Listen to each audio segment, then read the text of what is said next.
Forum FM. Radio Forum FM 105.8. Soyez les bienvenus à la radio Forum FM. Nous vous remercions, nos auditrices et auditeurs. Radio des droits de l'homme au service des auditeurs. Radio Forum FM, accueille les hospitaliers. Passez votre chance et vous aime bien. Droits de l'homme, c'est votre radio. Soyez à l'écoute aux émissions de droits de l'homme. Pour moi, il n'y a pas de crise. Tout s'est enfui à l'intérieur du pool, c'est doit se cacher dans le buisson là-bas avec ses partisans. Est-ce que c'est ça la crise? Suite à notre rapport que nous avons déposé en septembre 2016, nous souhaitons que les enquêteurs voient de leurs propres yeux la situation des droits de l'homme au Congo, notamment la situation du pool, la situation des détenus politiques, les détentions abusives et la torture.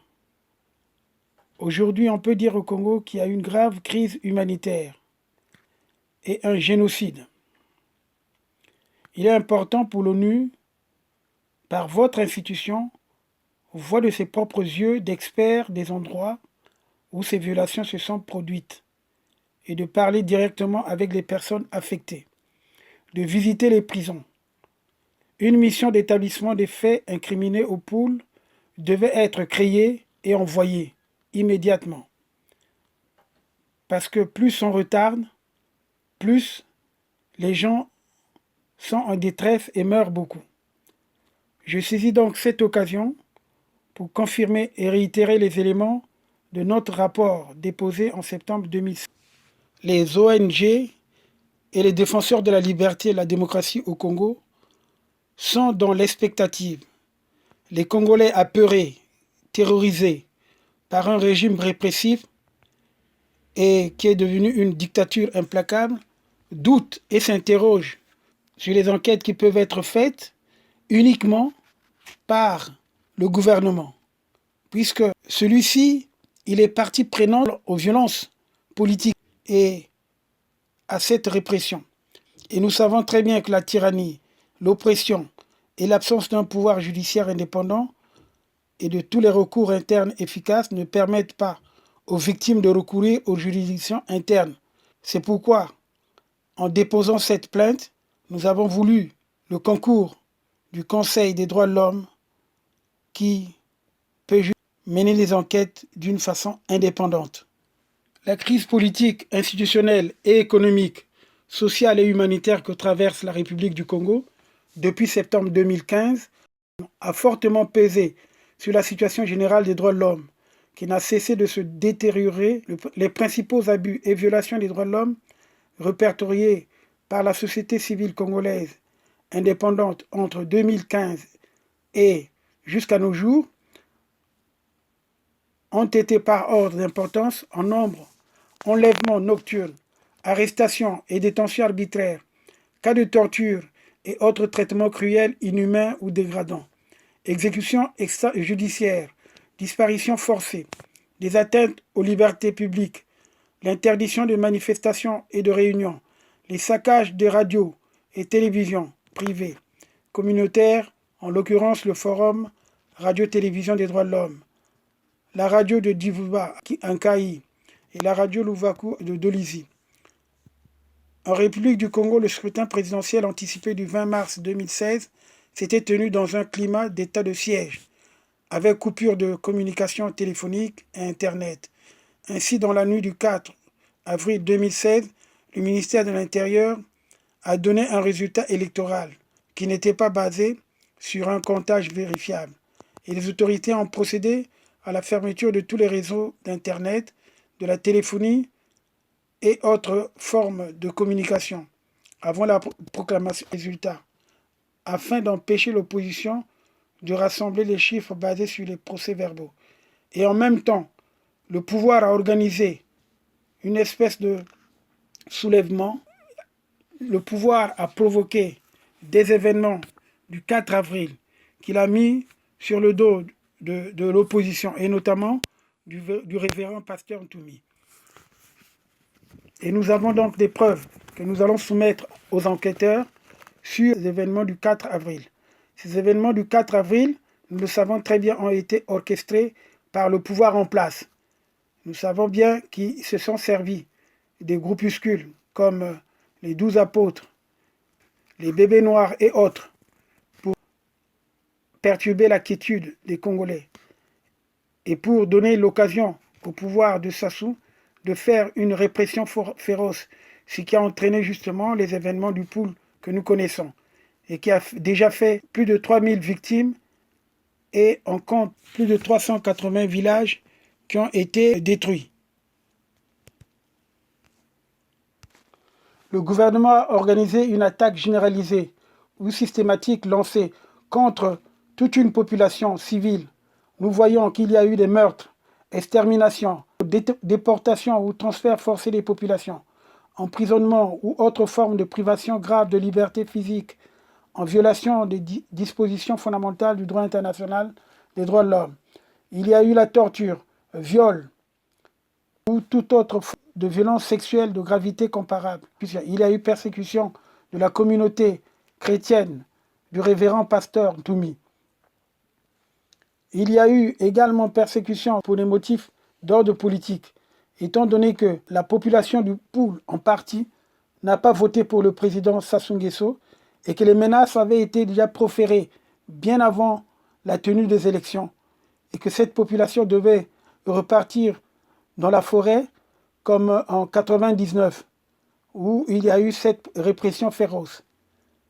Et les familles nous ont également fait part des disparitions forcées de ces personnes. Ces attaques ont eu pour but l'extermination, le fait d'imposer intentionnellement des conditions de vie telles que la privation d'accès à la nourriture et aux médicaments. Ces conditions ont entraîné la destruction d'une partie de la population. On a constaté le transfert forcé des populations. Le fait de déplacer de force des personnes en les expulsant ou par d'autres moyens coercitifs de la région ou de leur village. Ce transfert forcé a entraîné beaucoup de disparitions, donc de cas de mort. La torture donc a été infligée intentionnellement aux villageois, qui étaient tous considérés comme étant des combattants qui résistaient contre la tyrannie. Nous pouvons également dire que le peuple, les populations du Poul, les Congos, sont persécutés.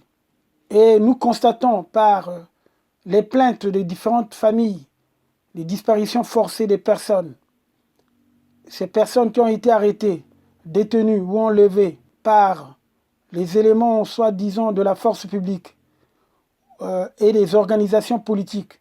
Et jusqu'ici, on ne sait pas le sort qui est réservé à toutes ces personnes portées disparues depuis de nombreux mois. Les informations qui nous parviennent font état du fait que ces personnes ont été purement et simplement exécutées. Au moment où je fais cette déclaration, les bombardements dans les villages du Poul se poursuivent et les éléments de la force publique font du porte-à-porte dans certains villages qui sont encore épargnés pour exécuter les garçons qu'ils considèrent comme des combattants ninjas. Ceux qui ont réussi à s'enfuir et qui ont trouvé refuge dans les forêts, ils sont en proie à la famine et aux maladies. Aujourd'hui, le Congo n'a plus de force de sécurité digne de ce nom. La police et la gendarmerie sont responsables du maintien de l'ordre dans le pays. Malheureusement, cette police, qui est devenue une police politique, commet des actes extrajudiciaires et qui sont contrôlés par le clan au pouvoir et non par une bonne administration de la justice. La police politique à la tête de laquelle se trouve le président Sassou lui-même et son exécutant, son neveu Jean-Dominique Okemba. Nous vous présentons également en additif de nombreuses informations en complément de notre rapport. Merci. Oui, bonjour, Maître Massengo Tchassé.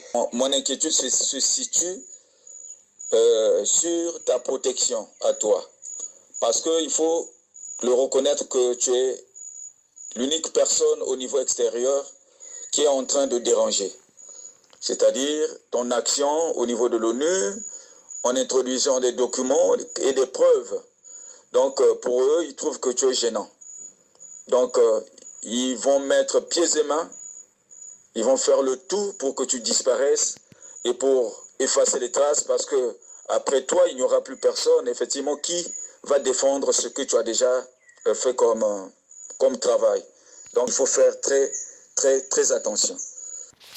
Pendant la campagne référendaire, qui ne le sait pas, celui qui est congolais à Brazzaville ou à Pointe-Noire, que la police avait ouvert le feu sur une foule qui manifestait main vide. À Pointe-Noire, il y a eu plus de 40 morts. Mais aucune commission d'enquête n'avait été mise en place qui devrait effectivement enquêter sur ceux-là qui avaient fait ce forfait. Mais le peuple ne doit pas toujours subir le martyre. À Brazzaville, M. Ndengue a armé les Karadina et les 12 pros et les autres. Alors que les Karadina étaient du Sénère, ils ont été achetés par le pouvoir. Et ils ont été réarmés. Mais leurs frères qui sont restés fidèles à l'opposition, quand ils ont trouvé que les Karadina ont été réarmés, mais ça a déplu à cette jeunesse, à cette base. Donc, ça sous-entend que quand on veut régler réellement un problème, mais on ne peut pas s'atteler sur les effets ou sur les conséquences que cela entraîne. Mais il faut regarder les causes. Nous devons savoir ici, qu'est-ce qui fait que nous soyons dans cette situation? Mais c'est du fait que M. Sassou a volé la victoire du peuple. M. Sassou a volé le scrutin. Qui ne le sait pas que depuis la campagne électorale, mais moi j'étais attaqué à Brazzaville. J'étais attaqué le 27 mars. Et pendant ce temps, quand je suis arrivé à Soumouna, en passant par Ngangalingolo le même jour, j'ai aussi été attaqué. Il y a eu 5 morts ce jour-là. Mais si je voulais faire la guerre, mais l'élection ne devrait plus avoir lieu. C'était le même jour que j'allais déclencher la guerre. Moi, je sais que j'avais déjà donné les armes. Les armes que les jeunes sont en train de se défendre, ce sont les calibres 12 qu'ils ont pris. Et je ne sais pas, les gens sont parsemés. On n'est pas en un seul endroit. Donc c'est M. Sassou lui seul qui est responsable de toutes ces exactions, qu'ils sachent que la foule n'a pas d'esprit. Donc chacun a son cœur. Chacun agit comme il voit, comme il a la possibilité. Donc, si j'ai été attaqué réellement, je ne devrais pas attendre jusqu'à la fin qu'on puisse effectivement proclamer les résultats. Donc, voyez-vous, le jeudi, là, j'ai été attaqué le 27. Non, c'est le 17. Vendredi, samedi, dimanche, il y a eu élection. Nous avons voté parce que nous savions qu'il fallait plaquer M. Sassou. M. Sassou n'a pas été élu à Brazzaville, il était en minorité.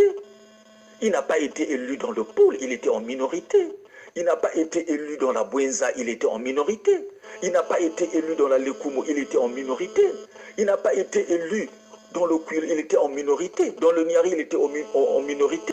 Et dans quelques départements du Nord. Mais qu'est-ce qui fait que lui, il passe dès le premier tour? Même s'il voulait voler. Mais pourquoi il n'est pas allé même au deuxième tour? Voyez-vous. Et pendant toute cette période, les 2 semaines, donc du 20 mars jusqu'au 4 avril, quand les armes ont crépité à Brazzaville, mais on était déjà à 2 semaines.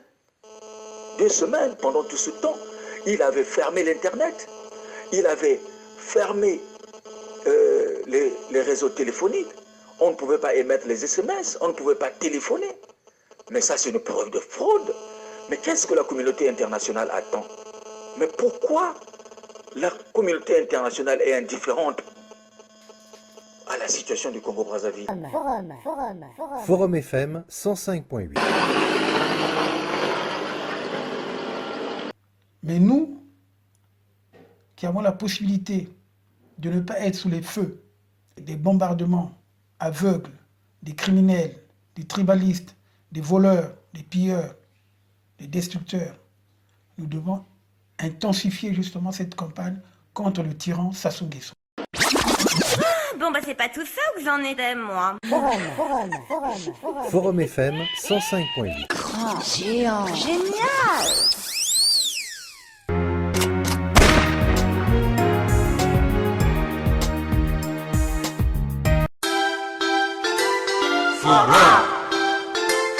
Forum FM. Radio Forum FM 105.8. Soyez les bienvenus à la radio Forum FM. Nous vous remercions, nos auditrices et auditeurs. Radio des droits de l'homme au service des auditeurs. Radio Forum FM, accueille les hospitaliers. Passez votre chance et vous aime bien. Forum FM. Radio Forum FM 105.8. Soyez les bienvenus à la radio Forum FM. Nous vous remercions, nos auditrices et auditeurs. Radio des droits de l'homme au service des auditeurs. Radio Forum FM, accueille les hospitaliers. Passez votre chance et vous aime bien. Droits de l'homme, c'est votre radio. Soyez à l'écoute aux émissions de droits de l'homme. Soyez les bienvenus aux émissions Forum Télé. Nous vous remercions, nos chers téléspectateurs. Télé de droits de l'homme au service de la nation. 835.25, accueille les hospitaliers. Passez votre chasse et vous aime bien. Téléforum, c'est votre télé. Soyez devant l'écran aux émissions Forum Télé. Forum FM 105.8, la radio des droits de l'homme, l'expression des sans-voix.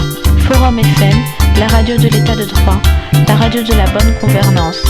Avec Maître Massengo Thiassé, président du réseau Forum Radio-Télévision des droits de l'homme. Forum FM, la radio pour une bonne culture de paix et pour l'environnement sain.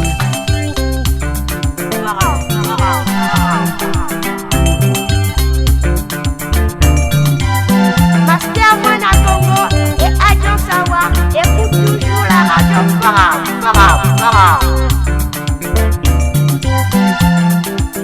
Forum FM 105.8, Forum Télé 831.25, le média sûr pour faire échec à la désinformation. Forum FM 105.8, la radio des droits de l'homme, pour mieux vous informer et vous former, en route pour l'état de droit. Avec Maître Massengo Thiassé.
Forum FM 105.8, Forum Télé 831.25, le média sûr pour faire échec à la désinformation.